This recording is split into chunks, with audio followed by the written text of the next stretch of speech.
Благодарам, професоре. Вака, најпрво да ви се заблагодарам на сите за вашето присуство. Се надевам дека презентацијата ќе биде јасна и разбирлива за следење. Најпрво ќе започнем со презентацијата, со содржината. Ќе дадам краток преглед на содржината. Таа е организирана така што го следи текот на истражувањето, започнува со поставувањето на основите, продолжува кон методологија и резултати и завршува со придонес и заклучоци. За подобро да се согледа значењето на темата, најпрво се покажува поширока слика за смртноста во последната деценија. На глобално ниво, сообраќајните незгоди представуваат четврта водечка причина за смртност со околу 1,2 милиони загинати на година. Оваа бројка е речиси непроменета во последниве неколку години, што укажува дека проблемот и понатаму останува премногу сериозен. Следниве диаграми го прикажуваат стапката на жртви на европско ниво. Тие прикажуваат стапка на жртви. Првиот диаграм прикажува стапка на жртви на милион загинати, вториот стапка на жртви на должина од патна мрежа и третиот прикажува стапка на загинати на број на регистрирани возила. Во сите три случаи сме високо над европскиот просек, посебно во третиот каде сме 4 пати над него. Гледано во потесна слика, трендот на сообраќајните незгоди во Македонија покажува дека бројот на загинати и повредени лица останува релативно висок во текот на целиот анализиран период. Иако се забележуваат одредени осцилации, сепак не постои опагачки тренд, напротив, во последниве неколку години дури имаме и благо покачување. Овие показатели ја упатуваат дека проблемот има континуиран карактер и ја нагласуваат потребата од систематски и аналитички пристап, како и од соодветна методологија за идентификација на небезбедни делници.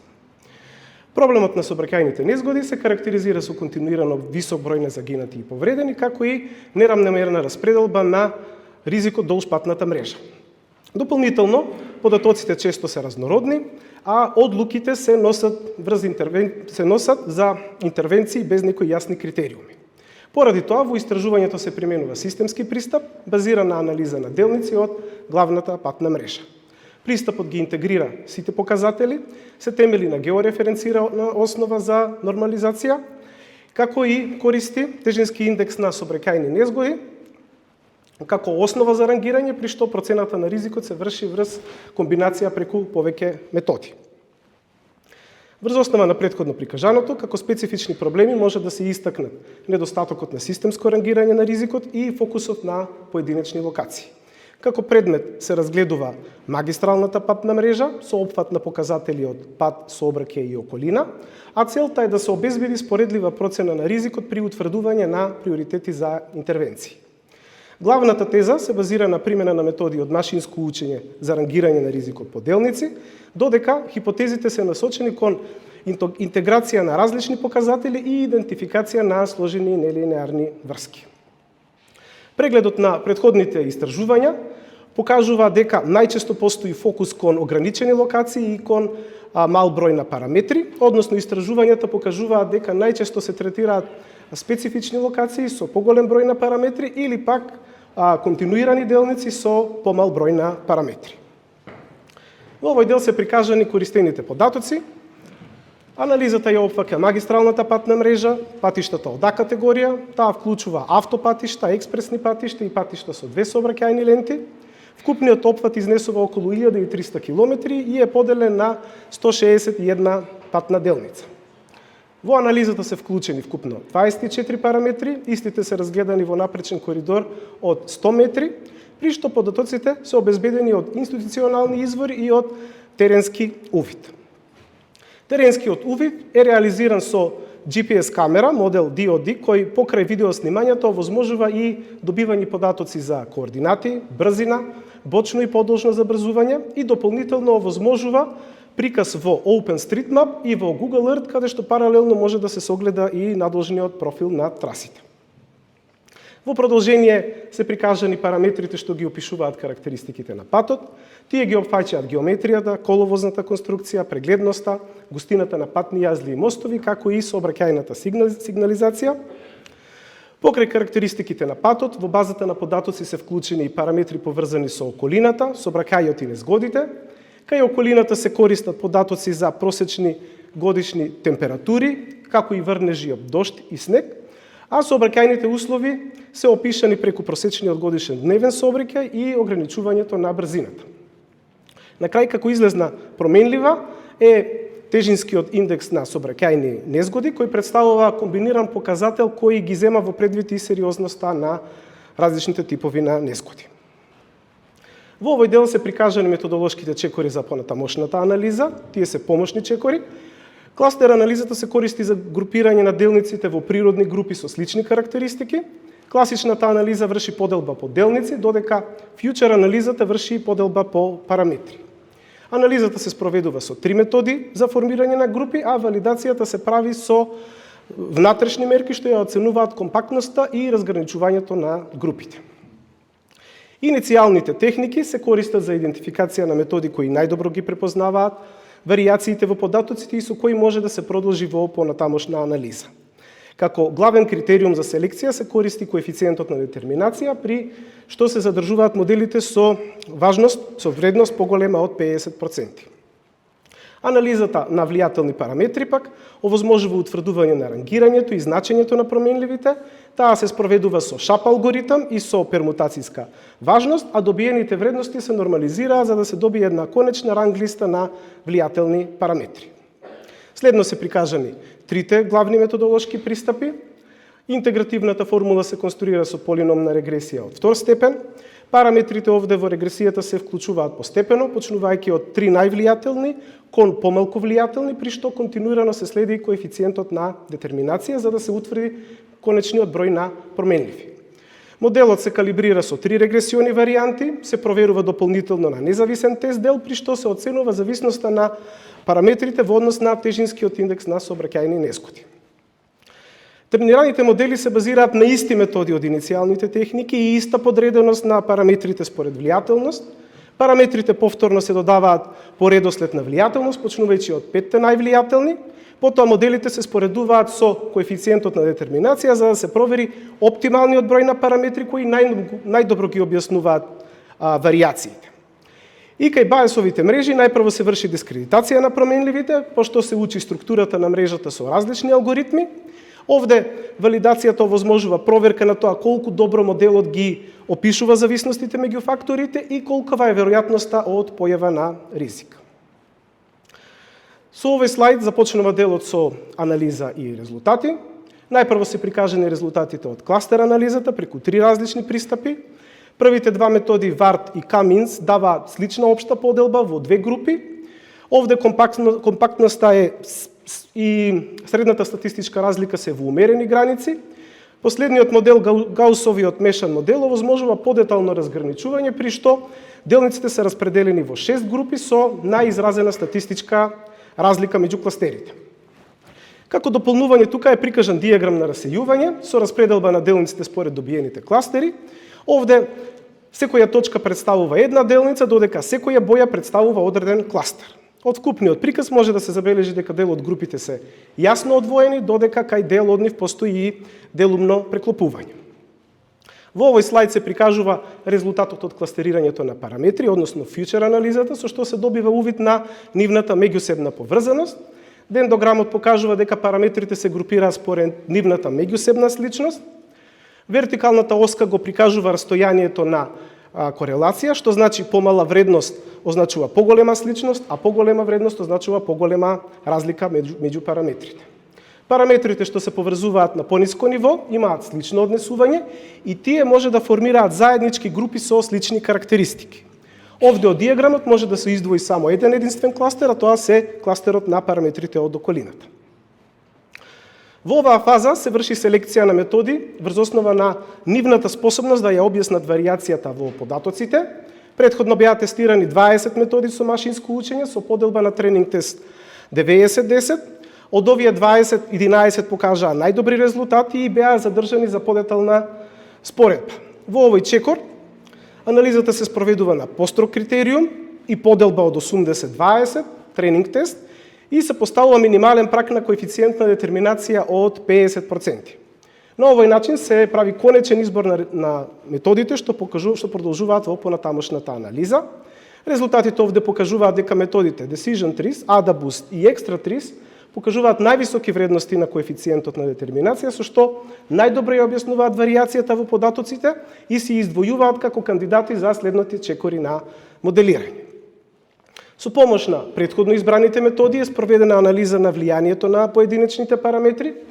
Ова е направено со цел да се утврди кои фактори најмногу предонесуваат врз вредноста на тежинскиот индекс на сообраќајни незгоди. Вредностите на диаграмите се движат во распон од 0 до 0,27, при што потемната боја означува поголемо влијание, додека посветлото помало влијание на параметрите. Резултатите покажуваат дека исти параметри најчесто се издвојуваат како најзначајни кај повеќе методи, што ја потврдува нивната конечна влијателност. Средната вредност на влијанијата е пресметана како тежински просек на резултатите од сите методи. Овде тежините се одредени според коефициентот на детерминација, па моделите со најдобри перформанси имаат најголемо учество во конечниот резултат. Завршниот диаграм покажува распределба на влијанијата, каде сообраќајните карактеристики имаат најголемо влијание, патните карактеристики умерено, а карактеристиките од околината имаат најмал придонес врз тежинскиот индекс на сообраќајни незгоди. Интегративната формула се конструира со полиномна регресија од втор степен. Таа го опишува односот меѓу параметрите и тежинскиот индекс на сообраќајни незгоди. За калибрација овде дополнително се користат ОЛС како класична регресија, РИЧ се користи за ограничување на коефициентите и LASSO со автоматска селекција на параметрите. Постапката започнува со множество од податоци што ги содржи трите највлијателни параметри, а потоа тоа множество постепено се зголемува со додавање на по еден параметар со помало влијание. По секој чекор се следи коефициентот на детерминација за да се утврди колку моделот е најдобар. Диаграмот овде покажува дека коефициентот на детерминација расте со додавање на параметри, достигнува одреден максимум, а потоа опаѓа кога станува моделот преголем.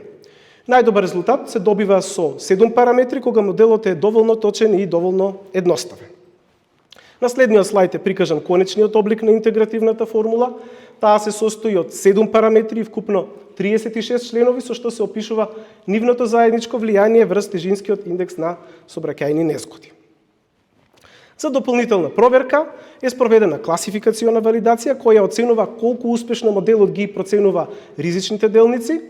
Метриките од валидација се во умерени рангови, што укажува кон стабилни резултати. Овде може да се издвои F1 коефициентот кој покажува колку добро и успешно моделот ги препознава ризичните делници. Левиот диаграм исто така ја покажува успешноста на откривање на ризични делници, при што хоризонталната оска покажува процент на анализирани делници, подредени од најризични до најбезбедни, додека вертикалната оска го прикажува процентот на откриени небезбедни делници. Испрекинатата линија е референтна линија, додека сината линија е самиот модел. Колку линијата е над референтната линија, толку моделот е поуспешен и подобро ги разграничува делниците, односно небезбедните делници. Десниот диаграм на засилување, односно лифт показателот, прикажува хоризонтална оска со повторно анализирани делници, процент од анализирани делници подредени од најризични кон најбезбедни, додека вертикалната оска представува однос меѓу реално одредените небезбедни делници и предвидените ризични делници. Овде вредности над 1 означуваат подобри резултати од случаен избор. За избор на најсоодветен модел се тестираат 9 техники на машинско учење со различен број на параметри.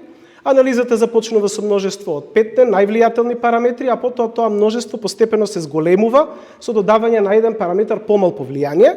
При секој чекор овде се проверува колку моделот добро ги препознава детерминациите со коефициентот на детерминација. Резултатите покажуваат дека најдобро се издвојуваат Gradient Boosting, Extra Trees и AdaBoost. Овие методи постигнуваат највисока точност и покажуваат стабилно однесување при промена на бројот на параметри, при што Extra Trees, жолтата линија, се издвојува како најстабилен низ трите различни подмножества. Поради слични резултати, трите најдобри модели повторно се тестираа за да се избере конечниот носечки модел кој ќе биде погоден за следна анализа. Тестирањето се прави со 5-кратна вкрстена валидација за трите најдобри техники. Горниот диаграм ја прикажува просечната вредност на коефициентот на детерминација и варијацијата во резултатите. Долниот лев диаграм го прикажува распоредот на преклопи, односно колку моделот е чувствителен на варијации. Овде потесниот распон и помалите отстапувања покажуваат кон подобри резултати. И десниот диаграм покажува колкав дел од ризичните делници се откриваат кога се анализираат само делници со најризичен опсег. Сите резултати покажуваат дека екстратрис има најстабилни и најдобри перформанси и тој може да се избере како конечен носечки модел за понатамошна анализа. За дополнителна потврда на моделот повторно е спроведена класификациона валидација со 5-кратна вкрстена проверка. Овде метриките повторно се во умерени граници, при што F1 коефициентот покажува дека моделот добро ги препознава ризичните делници. Левиот диаграм исто прикажува колку успешно моделот ги препознава ризичните делници и колку е прецизен при тоа издвојување. А десниот диаграм прикажува колку моделот е подобар од случаен избор при издвојување на ризични делници. При што во двата случаи поголемото оддалечување од референтната линија укажува на подобри перформанси на моделите. На следниот слайд се прикажани резултатите од третата методологија за одредување на ризик со баесови мрежи. Овде е прикажана мрежата добиена со Greedy Tining алгоритмот. Таа ги насочува врските меѓу параметрите и нивното влијание врз ризикот. Овде се издвојуваат две главни групи на влијателни фактори. Првата е поврзана со состојбата на коловозот и временските услови, додека втората е поврзана со прегледноста и сообраќајното оптоварување. Матрицата на конфузија овде покажува дека моделот правилно ги класифицира најголем дел од делниците со вкупна точност од околу 83%. Во продолжение е прикажана баесовата мрежа добиена со Питер Кларк алгоритмот, како и кај претходната мрежа. Овде се издвојуваат две главни групи. Едната е поврзана со состојбата на коловозот и динамиката на движење, а другата е поврзана со прегледноста и сообраќајната оптовареност. Структурата покажува дека ризикот произлегува од комбинирано дејство на повеќе фактори. Резултатите од матрицата на конфузија укажува дека имаме висока точност со вкупна успешност од околу 85%. Следна е покажана структурата на ТАН мрежата. Овде тежинскиот индекс на сообраќајни незгоди е во централниот јазол, што ги поврзува сите параметри. Врските меѓу променливите се поедноставни и попрегледни, што овозможува лесно следење на нивните меѓусебни влијанија.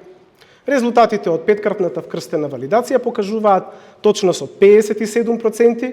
Матрицата на конфузија покажува дека моделот во најголем дел правилно ги класифицира делниците, но со пониска точност од претходните две. Овој слайд ги сумира перформансите на трите баесови мрежи и овозможува нивна директна споредба.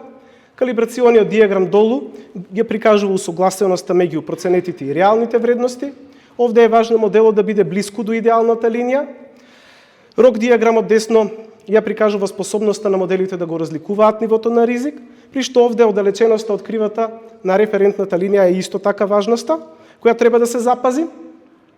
И на крај столбестиот диаграм долу десно ги споредува вредностите на АУЦ, односно површината под рок кривата и точноста, при што од диаграмите се забележува дека ГТТ и PC мрежата се најуспешни во разликувањето на ризикот и даваат најдобри веројатносни процени, па затоа може да се земат како следни конечни модели за понатамошни анализи.